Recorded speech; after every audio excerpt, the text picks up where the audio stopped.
Right. Thank you very much. Another good morning, ladies and gentlemen.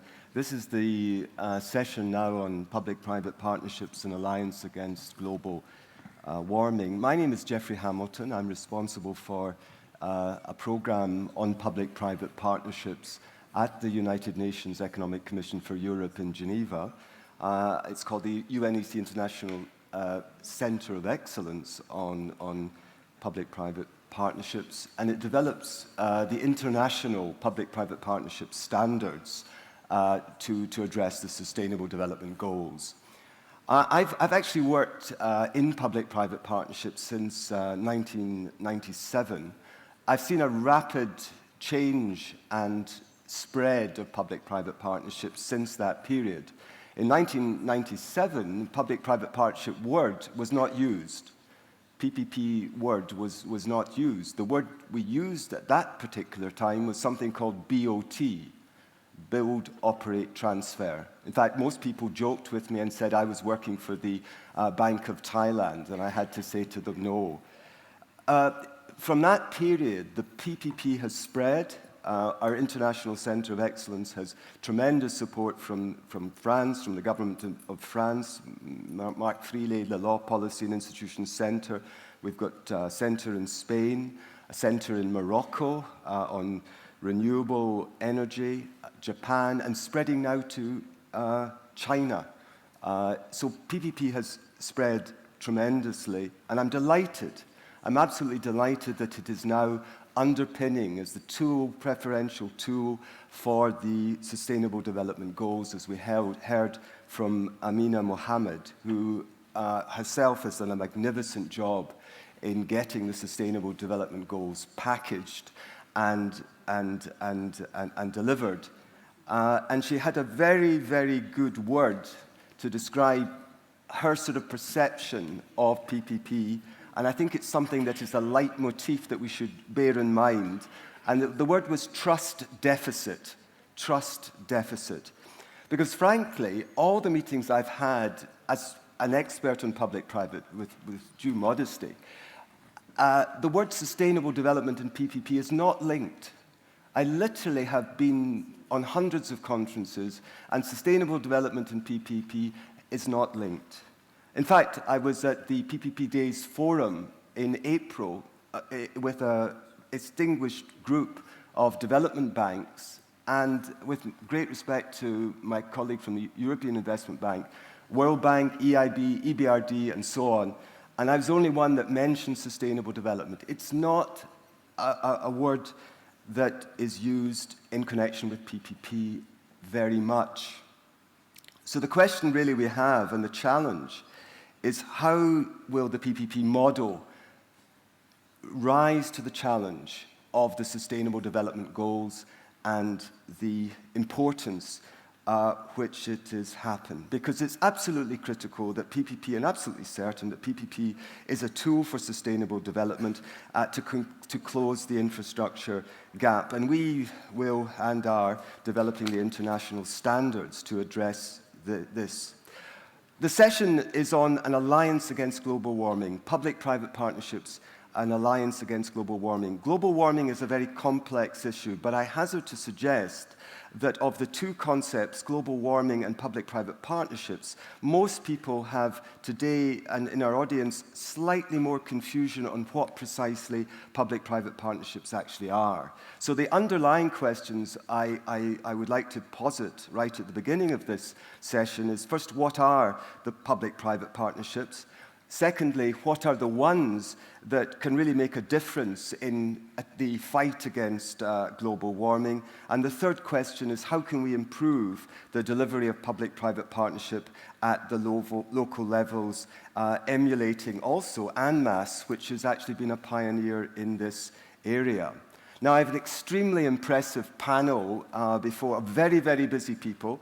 One of them's been so busy they've not managed to come, but it's been extremely good that these people are very, very top. And what I'm going to do in the short time we have is to ask each of the panel 2 questions, and they will, of course, be very concise and very professional in their replies. And I want to really encourage a conversation so that the panelists have an opportunity also to interact amongst themselves. And of course, I want to involve you as an audience who may well, like me, be sometimes a little bit misunderstanding on what the concepts are, and your input will be also very important. And then at the end, I'm going to ask each of the panelists if they would be kind to make a sum up. So let me now begin by our first speaker, Mr. Michel Jarraud, who is the Secretary General from the World Meteorological Organization in Geneva. He was appointed in 2004, before he was with the European Centre of Meteorological Forecasts, and before that with Meteo France. I'm actually British, and I always want to say that of all the news items, my countrymen and countrywomen in news items, the weather forecast is the most important item on the news. Can I ask you, Michel, can you describe the World Meteorological's work on fighting climate change? And particularly comment on any of the partnerships which you've actually developed in your work program, and what lessons we can take from those partnerships. Oui, merci pour cette introduction. Et je suis content que dans votre question, vous ayez employé le mot changement climatique, que je préfère à réchauffement climatique, parce que le changement va bien au-delà de la température. Hein, il y a des tas d'aspects. Alors, ce que je souhaiterais partager avec vous, c'est peut-être un peu la perspective de l'OMM sur ces différentes facettes du partenariat avec le secteur privé, parce que c'est quelque chose qui est vraiment multiforme. Tout d'abord, quand on parle de changement climatique, une question fondamentale, c'est la question des observations. Et quand on parle d'observations météorologiques, climatiques, la plupart des instruments ne sont pas des instruments qu'on va simplement acheter, mais c'est des instruments qui sont développés en partenariat étroit avec le secteur privé. Prenons un exemple, celui des satellites. Ce n'est pas les constructeurs qui nous disent « voilà, on envoie ça, est-ce que vous pouvez l'utiliser ?» Non, les instruments sont développés à la suite de partenariats. De quoi nous avons besoin, qu'est-ce qu'il est possible de faire. Et donc la plupart des programmes d'observation de la Terre sont développés en partenariat, littéralement en partenariat extrêmement étroit entre donc le secteur privé et puis aussi toutes les institutions publiques, académiques qui s'occupent de ces domaines. D'un point de vue de l'Organisation météorologique mondiale, une question qui est fondamentale quand on veut vraiment avoir des bases solides pour parler du changement climatique, c'est qu'il faut que ces observations répondent à des critères très précis, à des standards. Ces standards sont bien entendu définis par les États à travers les organisations telles que l'Organisation météorologique mondiale. Mais ce sont des standards qui doivent être aussi réalistes et eux-mêmes sont développés en partenariat avec le secteur privé. Il y a aussi une autre question qui est importante, c'est la continuité des observations. Il y a 100 ans, on n'avait pas de satellite. Mais d'un point de vue de manière idéale, ce que nous souhaitons, c'est qu'on ait les séries d'observations les plus longues, les plus fiables, et quand les instruments changent, il est important d'avoir accès à toutes ces métadonnées qui permettent de reconstituer l'histoire, d'analyser les changements de biais et d'autres choses. Là aussi, c'est quelque chose qui se fait en liaison très étroite avec le secteur privé, au point que nous avons encouragé la création d'une association de tous ces, au niveau des fabricants d'instruments, pour pouvoir avoir un dialogue structuré, organisé sur ces questions. Même chose avec les opérateurs satellitaires. Well, just to intervene a little bit, I can actually tell you one partnership that has been split has been actually with the BBC and the UK Met Office, which was because the Met Office had a contract with the BBC to give information about weather. And that has been cut for budgetary reasons, and it's caused the most profound. So we hope that these partnerships will continue. But what kind of climate-related information, in your view, is needed by the private sector, and how does the World Meteorological Organization, how can this facilitate the work of the private sector and in understanding how to deal with the weather and all the risks now associated? Alors, vous avez effectivement eu raison de mentionner, par exemple, le partenariat avec la BBC au Royaume-Uni.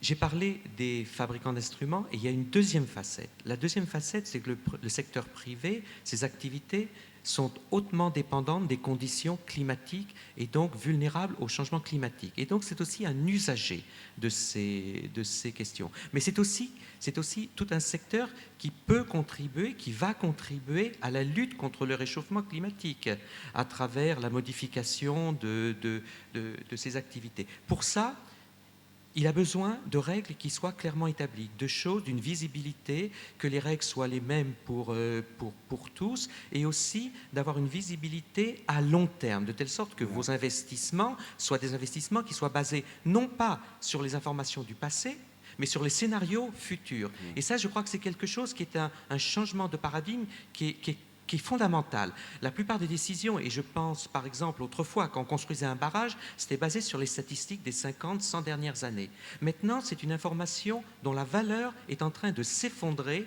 Pourquoi ? À cause du changement climatique. On a parlé du Rhône tout à l'heure dans la session précédente. Une partie du débit du Rhône en été vient de la fonte des glaciers. Cette fonte des glaciers va s'accélérer. Dans 50 ans, comme il y aura moins de glaciers, elle va se ralentir. Donc, quand vous planifiez une infrastructure sur 30 ans ou 50 ans, il faut prendre en compte les scénarios qui sont anticipés. Donc ça, c'est quelque chose où le partenariat doit aussi se développer. Very interesting. I'm actually even wondering, in the typical weather information, one should get also some of the impacts of the weather that can sensitize people on some of the serious problems that are happening. And sometimes I do hear that now in weather forecasts. And I think it's absolutely right that you agree on the sort of keeping to the same standard so that people have the same sort of information. Mais si vous me permettez peut-être juste une minute sur un point qui est particulièrement important dans le cadre du changement climatique, c'est la modification des événements extrêmes, de leur fréquence, de leur intensité. Et ça, c'est quelque chose qu'il faut aussi intégrer de manière beaucoup plus étroite, donc en partenariat, dans la planification. On a vu un exemple récemment dans un pays qui est le mieux préparé à ces phénomènes extrêmes, c'est le Japon, avec la catastrophe de Fukushima, où il y a eu une série de choses, un effet domino extrême entre le tremblement de terre, le tsunami, l'accident nucléaire, la pollution etc. Et là, ce qu'on voit, c'est qu'un des changements qu'on doit faire, c'est non seulement les partenariats entre une organisation ou une institution nationale et le secteur privé, mais introduire des partenariats transversaux. On ne peut plus traiter les sujets de manière sectorielle. Donc l'aspect transversal est absolument essentiel. Et vous avez vu dans le cadre, ce que nous a dit Amina Mohamed ce matin, les 17 objectifs de développement durable, si vous les regardez, absolument tous, il n'y a pas d'exception, sont des sujets transversaux. Donc aucun ne peut être traité par une organisation séparément, et ça implique des partenariats qui vont bien au-delà des partenariats traditionnels.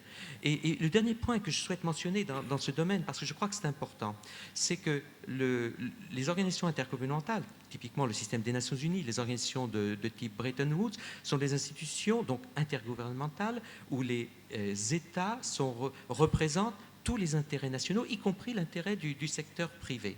Mais pour beaucoup de ces sujets, en particulier le réchauffement climatique, il y a des acteurs de plus en plus multinationaux. Et comment interagir dans ce cadre c'est une question qui n'est pas pour le moment résolue de manière complètement satisfaisante. Il y a des progrès qui ont été faits, mais comment inclure cette interaction ? Et je parle du partenariat public-privé, mais en fait ce qui est intéressant, c'est qu'on pourrait dire la même chose des relations avec les ONG. Beaucoup d'ONG, d'acteurs, sont des acteurs qui vont au-delà des frontières, y compris au niveau des environnements urbains. Nous parlons ici, on a l'exemple ici même, Genève et Annemasse. Ce sont des questions qu'il faut traiter au-delà des frontières. Voilà. C'est très intéressant. Et on va revenir, Michel, à ces questions. Très intéressant. Maintenant, I'm going to go now to give the floor to Pascal Guiffon. She's Deputy Vice President, Sustainable Development and Reputation with Suez, the private sector. She joined Suez in 2001, and she has a very fascinating career in South Africa, trying to bring water and sanitation to the townships, to the informal sector there, and she's currently in this job in Suez. And Suez has been one, in my view, in my homework for this session, one of the most innovative companies in this very, very important industry. Can I ask you then, and this is where I wanted to take you for, I mean, Suez does take climate change very, very seriously. And indeed, it's helping other companies to reduce its carbon footprint. Indeed, if you go on your literature, it describes itself as a company ready for the resources revolution. I used to be a revolutionary, but not anymore. But I'm very happy to see that companies are using this language because I think that's what's required. So what is Suez doing in the vanguard of this revolution? And can you indeed mention actually some public-private partnership cases that you would say can really make a difference? Merci beaucoup.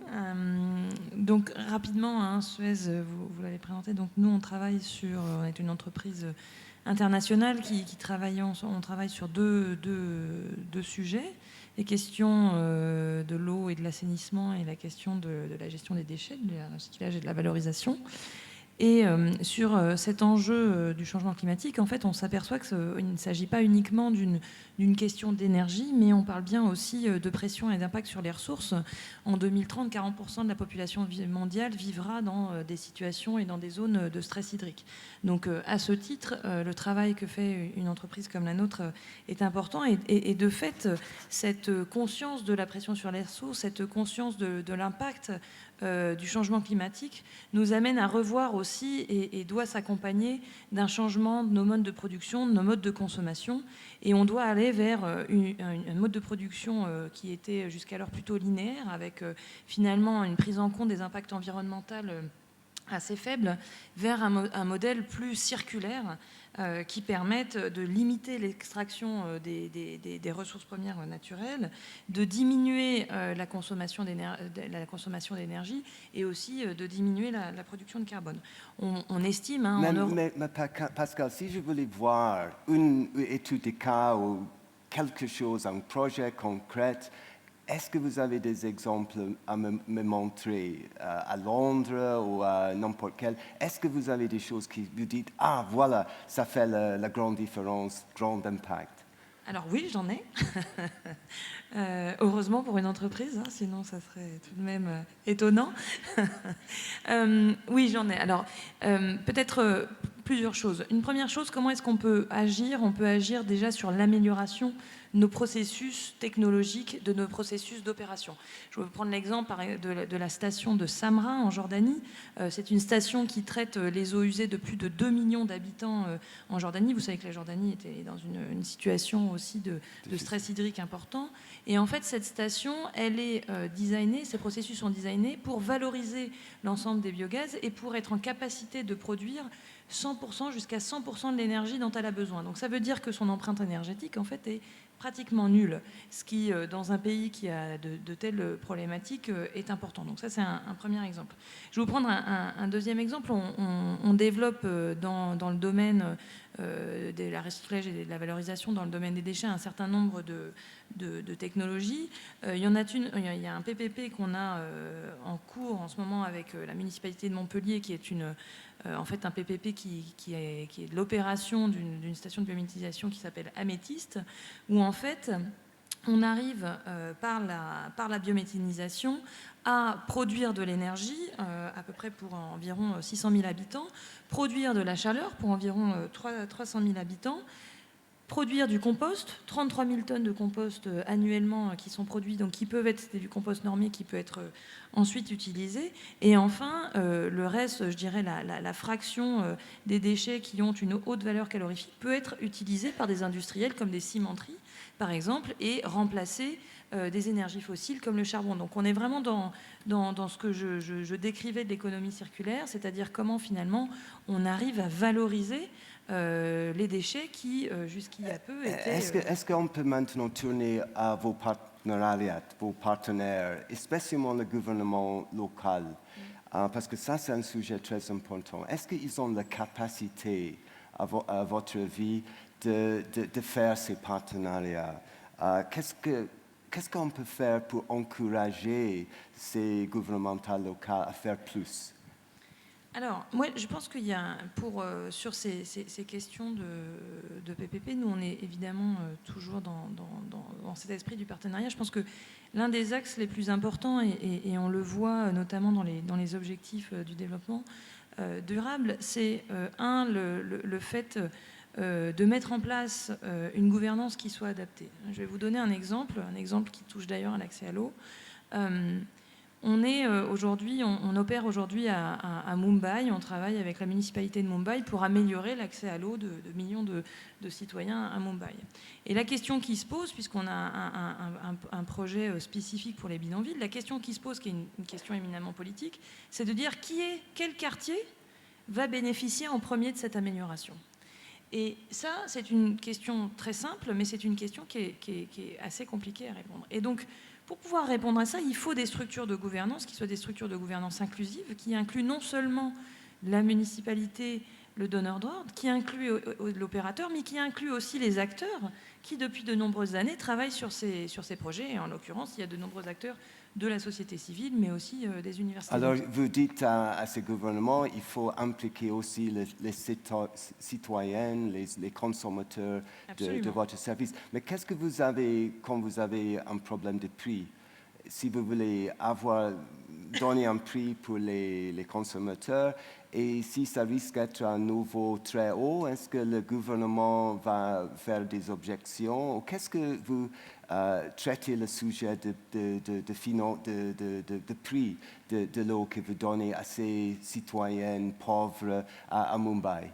Alors, sur le prix si on prend les questions de tarification de l'eau, je pense que déjà, il faut bien prendre en compte le fait que la tarification de l'eau, elle ne s'applique pas et elle ne doit pas s'appliquer au même prix suivant si on est un industriel, un ménage ou un ménage pauvre.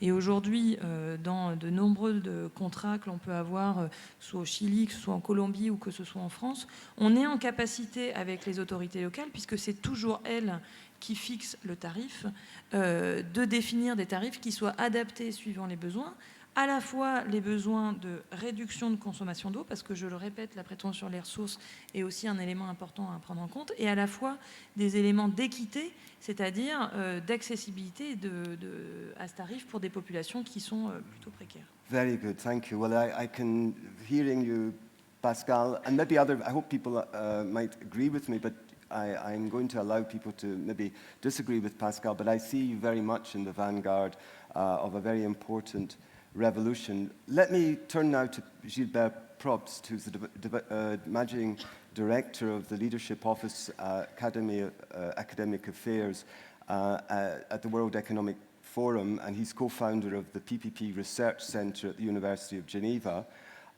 Actually, my office in the Palais des Nations, my office has a wonderful look over the lake to see the World Economic Forum. And this, ladies and gentlemen, is an organization that's important because I see it growing year by visibly in front of us.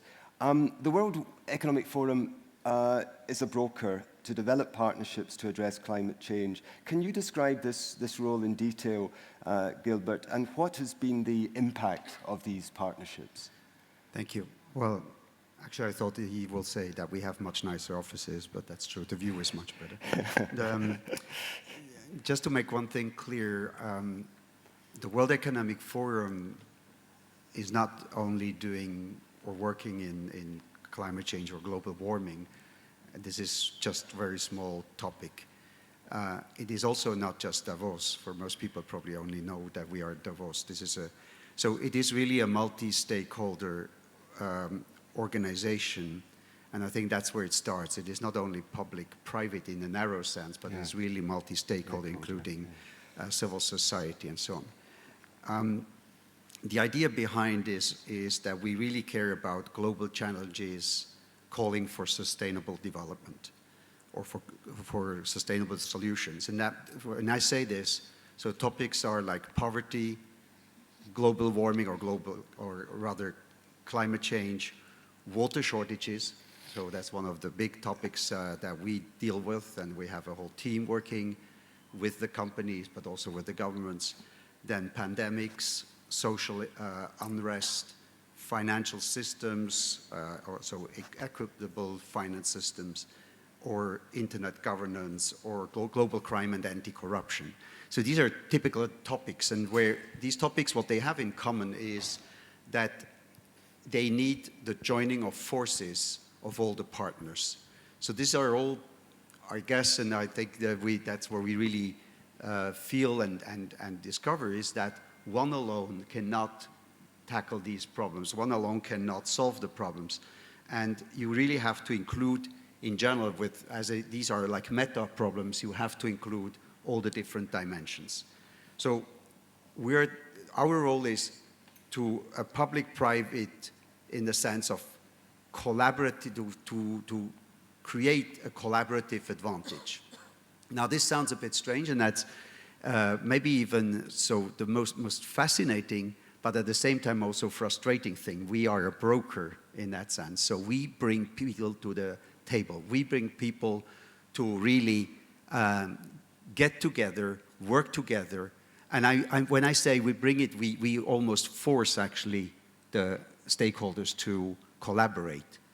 Don't quote me on this, but when, you know, we make actually the companies pay, so they would pay a lot of money to have access to the forum and to get to Davos, but then we decide who has to come, and we would then decide, so they pay the money, we decide that, we invite you, because we want to talk about water, and we want to have you at the table with a government or other organizations. And this is something that a lot of people don't understand, but I think we're one of the unique organizations then that can really not only live up to the multi-stakeholder approach, but force the private and the public to collaborate. So that's what it is. Now, to answer a little bit the question, why the relationship to what we discuss here, since August 2013, the Forum has given institutional priority to the global project on delivering climate change solutions. So that was a decision taken where we said we want to demonstrate the practical contribution we can make by mobilizing the private, the public, the civil society organizations involved in that. And so really complement existing government efforts that exist. So the Forum has used its platforms to shape and advance the public-private agenda on climate change for specific projects by mobilizing leaders and leadership, by focusing on partnerships on climate action, by that means that, for instance, included the Climate Day in Davos 2014 in the run-up of the UNSG Climate Summit. It meant a focus on climate and development at Davos 2015 in advance of the Sustainable Development Goals. It means that we really try to, in that sense, influence the agenda, and we call it like this. So it's really setting the agenda. We bring people together. And if you look at the Lima Paris Action Agenda, the Forum played a role, and not the Forum alone, but bringing the quartet, I call it, the French, French, Peru, the Secretaries General's climate change team, and the UNFCCC together to say what are the topics and what are the themes that should come up in sessions. And interesting enough, these are actually the themes that we deal with, where we have teams at the World Economic Forum. So the 600 people are not just organizing Davos. This is a very, I shouldn't say a small part, but it's probably not more than 15 to 18% of our activities. But when I say we have teams in agriculture, transport, energy efficiency, cities, these are topics, but these are actually the topics that come up. I understand. In the COP21. Again, at World Economic Forum, a vanguard, but I think I see two kind of PPPs emerging. The PPP I know but as public-private partnerships, which are project finance, long-term legal contracts, and then these multi-stakeholder partnerships. Which, again, extremely important. And I'm going to raise a question whether the PPP model that we've been working on and which can mobilize huge amounts of capital for the Sustainable Development Goals need to be broadened as a concept in order to meet some of the multi-stakeholder stipulations that we've heard about. But I'm just wondering, how easy is it to scale up, a multi-stakeholder partnership? You say, Jeffrey, I've got a great thing at the World Economic Forum, bringing all these big companies, civil society together, but how do I go to India and make the same thing happen? Well, it's hard to say how easy it is. I think it actually, interesting enough, it gets easier. It gets easier to convince the private sector to really contribute and play a role for many reasons. I mean, I could tell what is the motivation for companies. But it's also, as I said, we see it as a role to look at our members, and the members is only the private sector. The only paying one these are the members. But we look at the members and say, where can they contribute? So if I take one that we just newly started, and again is related to the COP21 thematic area, is the Tropical Forest Alliance 2020. Now, this is strongly related to what we discussed today if we talk about global warming, because the whole deforestation has a huge impact on that. And what we could do, or what we're able to do, is literally to bring the companies that are related to this business to collaborate and get to the table and with the government together to really co-design how they behave and how they get integrated. Interesting enough, 70% of this means that the largest companies are at the table now and setting the goals for 2020 to what they have to deliver. So companies with sustainable sourcing commitments get involved, and we ask them to get involved. And that's what I meant. You only get invited if you are willing to collaborate. So this is one. Then there are others. So this, we're supporting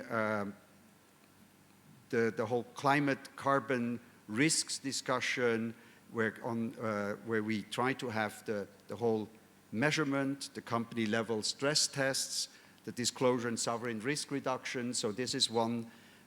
Oil and gas companies are forced to support the whole development, to find approaches for climate actions. And there will be announcements made now. So this is where... Yes. I just was keen to, because a lot of PPPs are formed because companies have to make a profit.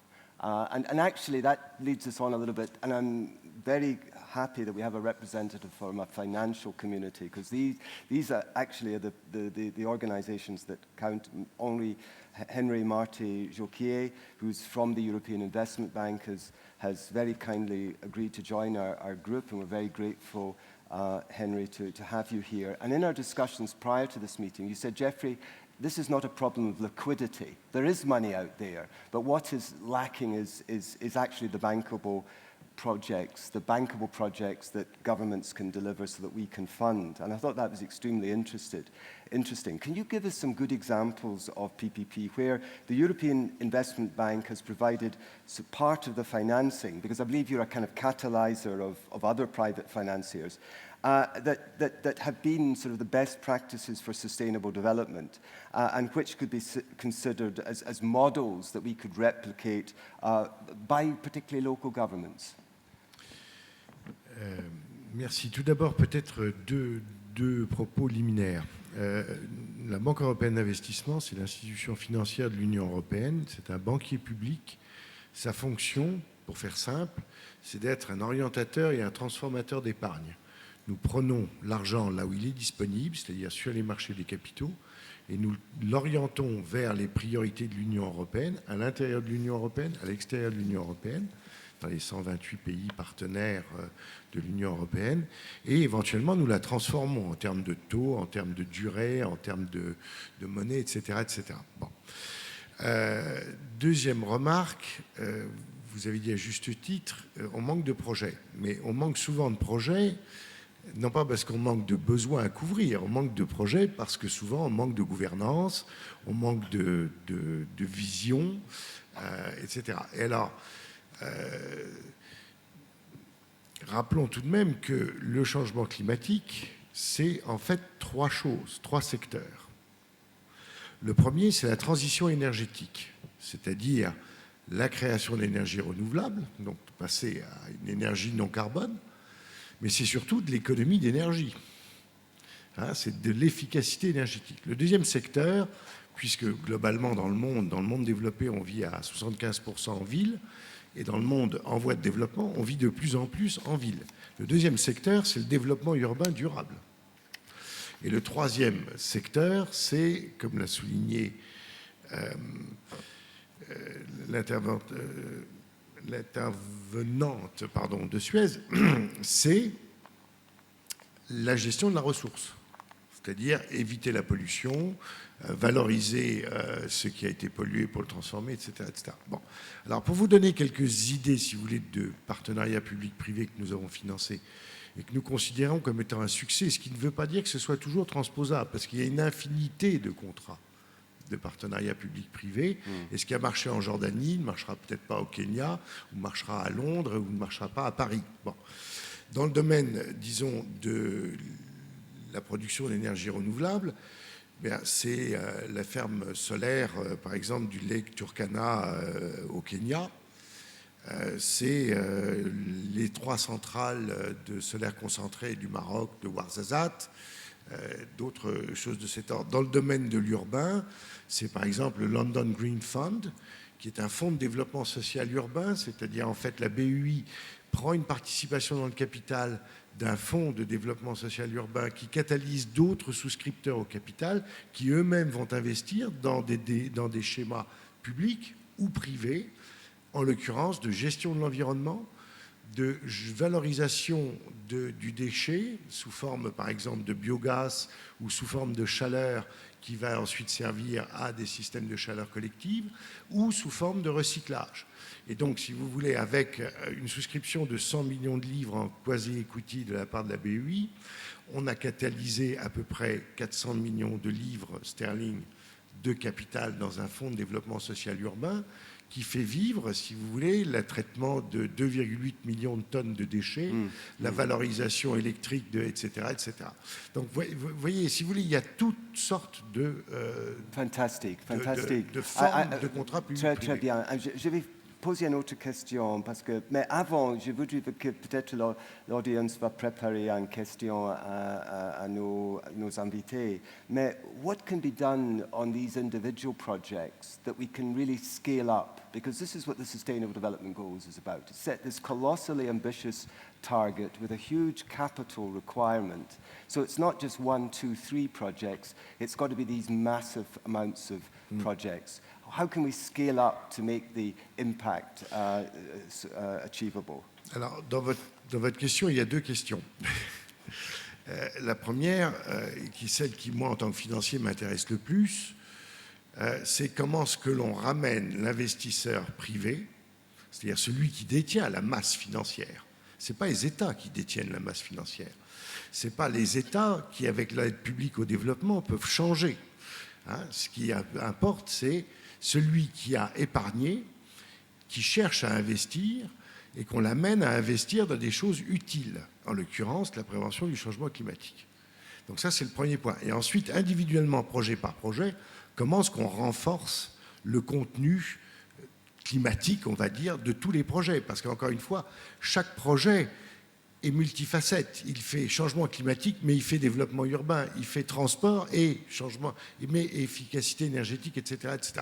Alors, comment est-ce que l'on amène, si vous voulez, l'investisseur privé à aller vers le financement de l'économie réelle et le financement du long terme, c'est-à-dire le financement de l'infrastructure? Quelques chiffres. En Europe, vous avez 16 000 milliards d'euros d'épargne sous gestion. 16 000 milliards d'euros. Hein, en Europe seulement.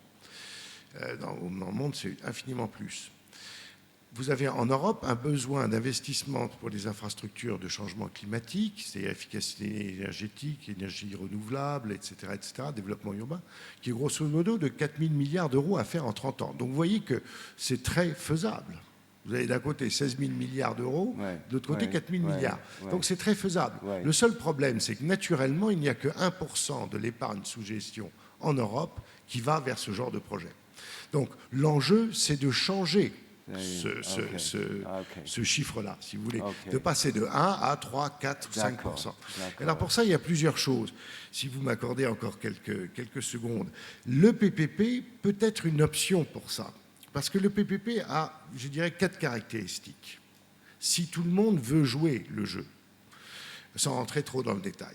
Premièrement, c'est un contrat entre le public et le privé, et c'est un contrat qui doit être clair et sur lequel, comme dit le nom, on partage les risques entre le public et le privé. Si on le partage et qu'on le partage publiquement, ça veut dire qu'on a identifié les risques. Et si on a identifié les risques, alors à ce moment-là, on peut développer, d'abord, on peut communiquer à l'investisseur quelle est la nature des risques qu'il va prendre, et éventuellement, on peut développer des outils financiers pour porter certains des risques qui apparaissent comme étant insurmontables ou inacceptables pour l'investisseur privé. Ça, c'est le premier point. Si vous permettez, j'ai encore 2 autres points. Le second, c'est que le contrat de partenariat public-privé va mobiliser l'expertise privée et donc réduire les risques techniques et souvent, notamment, comme l'a dit Madame Anima ce matin, réduire les risques de gouvernance parce qu'il va transférer des bonnes pratiques de gouvernance. Le troisième aspect, c'est que, encore une fois, si c'est bien gouverné, un contrat de PPP va développer ce qu'on appelle en anglais le ownership et le knowledge dissemination, puisque si le contrat de PPP est bien annoncé à la population que ça concerne, on va expliquer à cette population qu'est-ce qu'on fait, pourquoi on le fait comme ça, et cette population va se l'approprier. Yeah. Donc vous voyez que le PPP n'est jamais une panacée, mais s'il est bien conduit, il est une option qui a une valeur Henry, ajoutée. I am agreeing with you, but I did hear this morning the words trust deficit. Trust deficit. So what we're doing, whatever we're doing, and you're doing fantastic in EIB, the World Bank, and so on, but there still exists this trust deficit about the concept PPP. So the UN has identified PPP as the instrument to achieve, and yet, broadly speaking, in many countries, there's a trust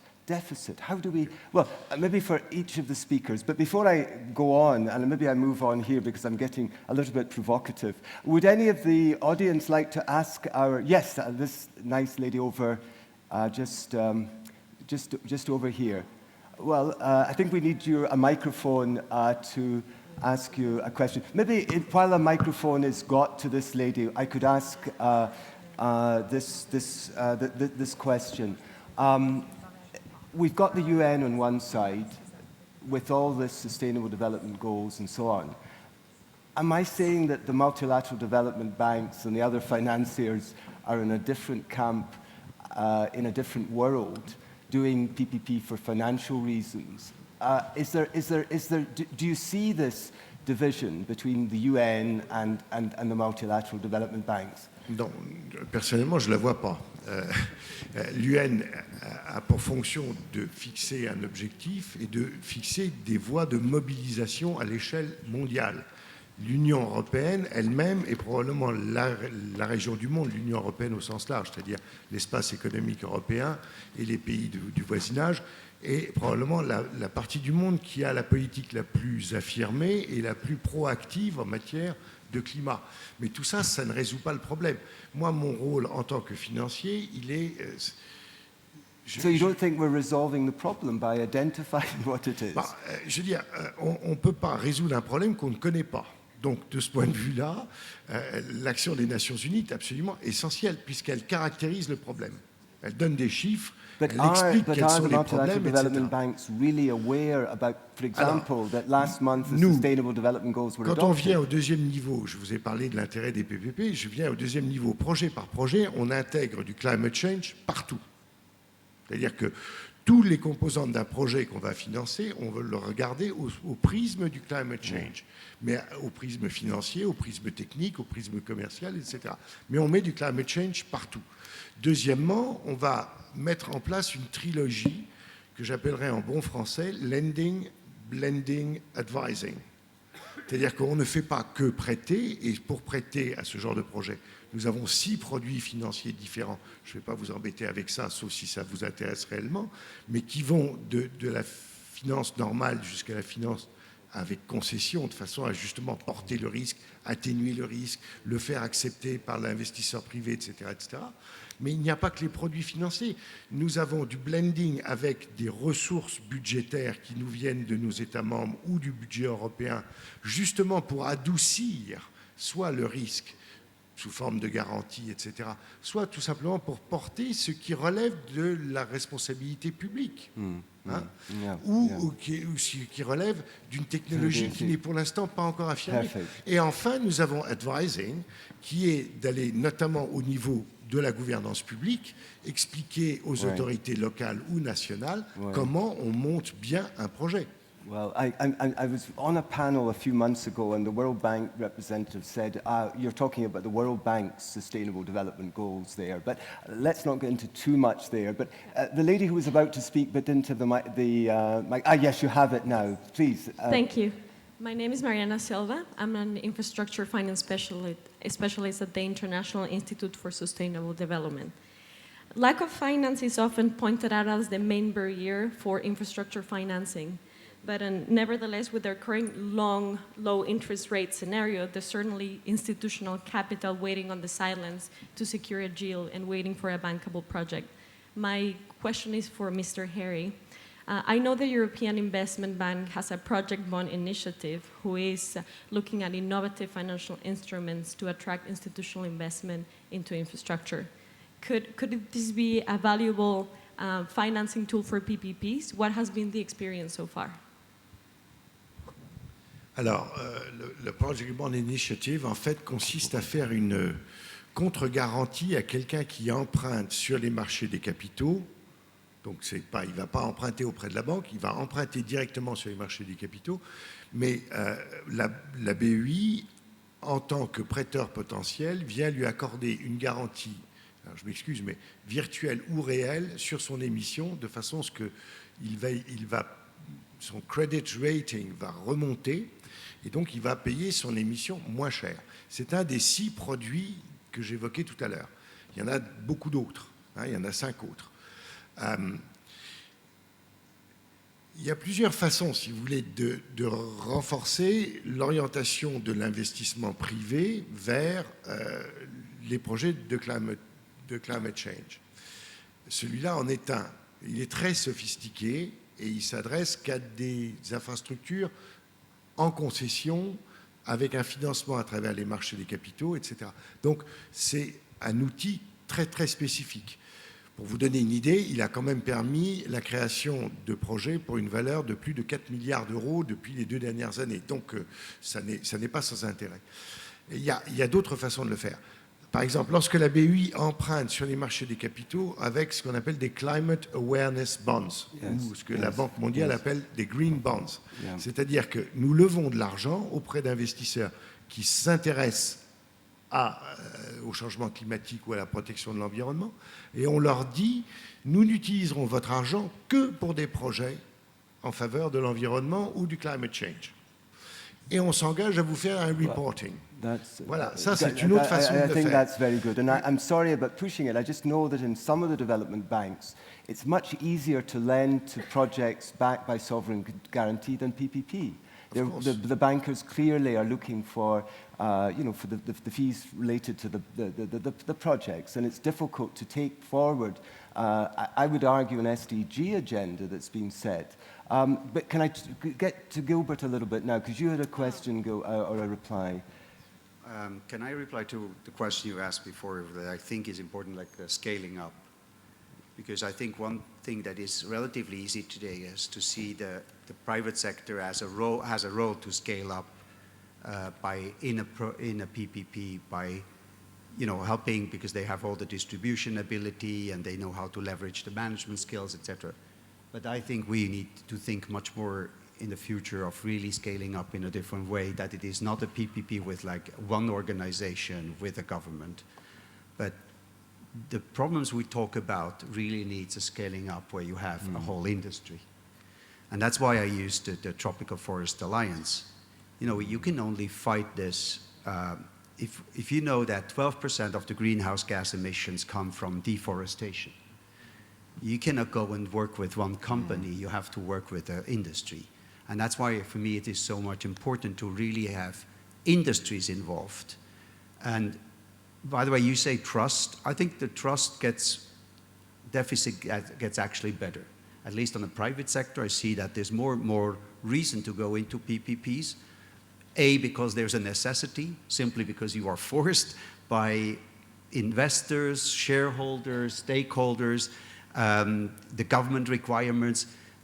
There's also often a good reason is protecting corporate reputation and brand, and is motivation, because more and more you see the employees motivated by that. So, but that's one. But I think for me important is really the scaling up where you have an industry signing it.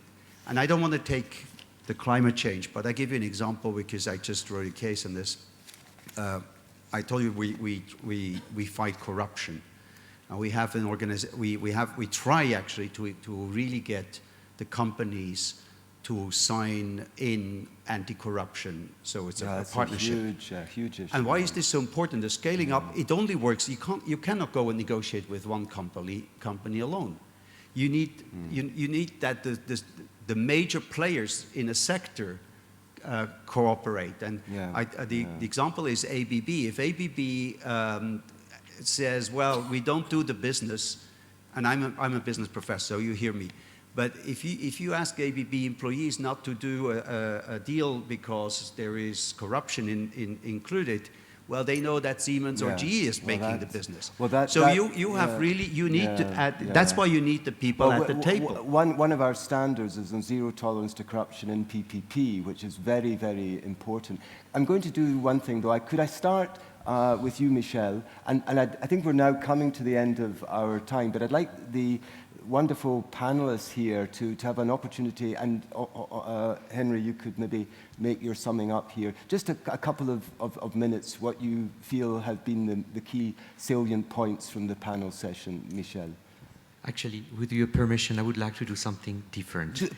By all means, by all means. And no, it's just listening to everything. There's one dimension which we have not really addressed, but very briefly, since we talk about partnership, one partnership which is completely insufficient at this stage is the partnership between the economic world and the physical climate world. There are some breaches, there are some attempts, but this is, you can see in the context of the negotiation for the climate change under the UNFCCC, this is something which I believe needs to be significantly strengthened, and that was my sort of message by listening to everything. Very good, and a very good one. And please, Henry, would you like to add the point? Oui, sur le sujet de trust et de scaling up. Trust, fondamentalement, dans nos sociétés, celui qui crée de la confiance, c'est l'État. Je suis désolé. Derrière, la confiance, elle est relayée, elle est exprimée par des mécanismes commerciaux, etc. Mais fondamentalement, s'il n'y a pas une bonne gouvernance, s'il y a une gouvernance dont on sait qu'elle est ouverte à la corruption, à l'incompétence technique, à la mauvaise conduite de projet, eh ben, il n'y aura pas de confiance. Donc, il faut d'abord amener le politique à se renforcer en termes de capacity, et deuxièmement, ensuite, à assumer sa décision. Deuxièmement, sur scaling up, moi, en tant que banquier du développement, je vous dirais, il y a 3 mots qu'il faut avoir à l'esprit. Le premier, c'est masse critique, c'est-à-dire qu'en termes d'actifs financiers, en termes de type de projet, en termes de définition technique de projet, il faut qu'il y ait une masse critique. Il faut que les gens sachent ce que c'est que de financer des infrastructures, que l'actif économique qu'est une infrastructure soit reconnu en termes de prudentialité, en termes de produits financiers, en termes de risques, etc., etc. Donc, masse critique. 2, standardisation. C'est beaucoup plus simple de reporter, de contrôler, de définir des règles d'encadrement si c'est standardisé.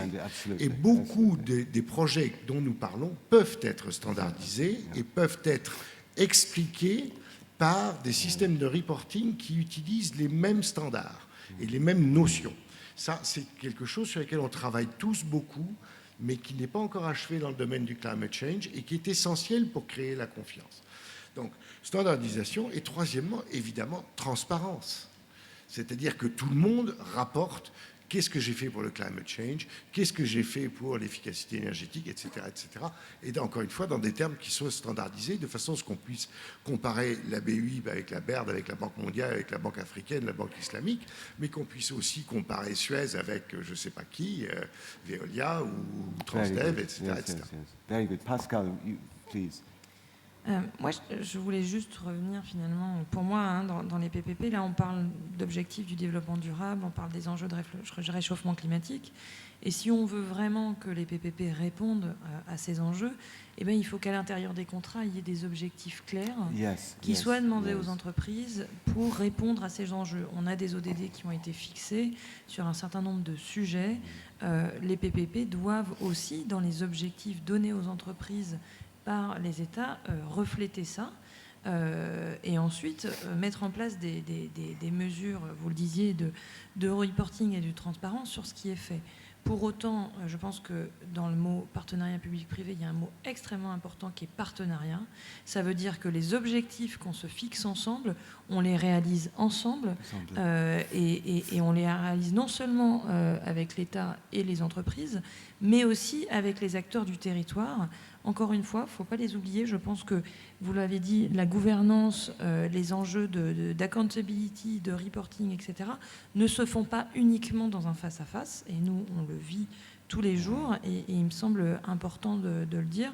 Les processus onusiens, les processus internationaux qui nous amènent aux objectifs qu'on vient de fixer le prouvent. On est dans des plateformes de dialogue ouvertes, multiparties prenantes, et donc les PPP doivent être aussi en mesure de refléter Well, ça. Pascal, I think that deserves the final word, but I think it's extremely impressive. But I'm going to give it to Gilbert. In fact, I'm not going to give you the final word because I'm going to sum up, but please, Gilbert. Well, let me just pick up a couple of things that were said. But one, I'm surprised how little we know actually about public-private partnerships and how to really run public-private partnerships on all sides. How can governments attract private engagement? How do private sector has to engage? And these things are not taught. As a business professor, I could say there's not many schools that really do any teaching on this. There's no development of leaders. But to come back, what you said is trust. I'm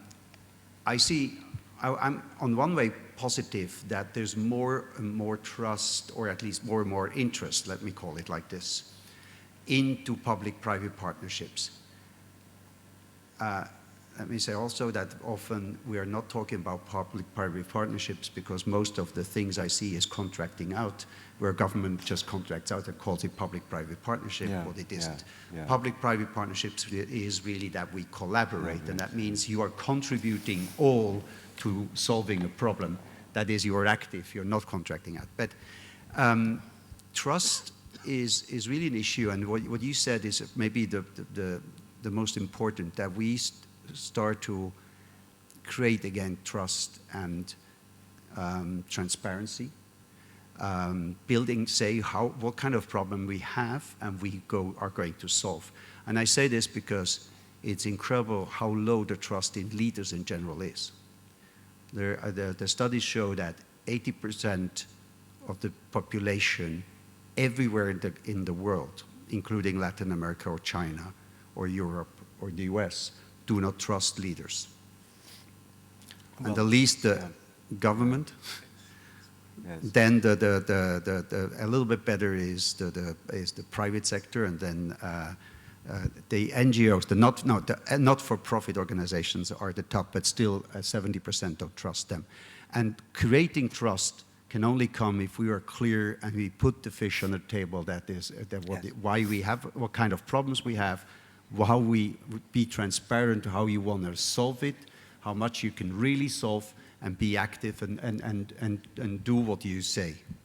Gilbert, thank you. I hope you don't mind me being a bit provocative, but I wanted just to sum up a little bit the questions and answers that we set at the beginning. First of all, what public-private partnerships are. I think we see these PPPs, which we know, which I have been involved in for many years, the long-term legal contracts, project finance, and I think that we also see the multi-stakeholder partnerships also. And I see these as the two kind of categories broadly. broadly speaking, that we've been discussing. Concerning the question about the ones that can really make a difference in sort of global warning, I think we've heard a lot of the projects. I think we've heard also the need to bring the natural world in conjunction with the economic world. I think that's an extremely good point. And we've seen some very good examples undertaken by Suez and the European Investment Bank. The question on the third, on how can we improve the delivery of PPP particularly at the local levels, emulating local authorities like ANMAS and their initiative. Well, I think we heard the critical mass. That's extremely important. Small isolated projects, we've got to think in much more broader terms, involving more people, involving more capital. That seems to be, and critically standardization. I think that's an extremely important point, and that's certainly what the UN in Geneva, we're definitely very much parties to that. I also take the point very well enunciated about how we need to put the PPP model much closer to the Sustainable Development and goals, and it's by putting it into the contract. It's actually saying to the governments and private sector, this is what we want to achieve. We want to have more access of people to their water. We want to have more renewable energy. So I think it's exactly that. We want to have more informed leaders, and we also have to improve governance. Ladies and gentlemen, thank you very much. Before, I think a round of applause for all of our excellent panelists. Please join me in a round of applause. Thank you very much. And I believe now it's time for lunch. Thank you. Mesdames, Mesdemoiselles, Messieurs, à 14 heures précises, nous reprenons la plénière. Merci. À tout à l'heure et bon appétit.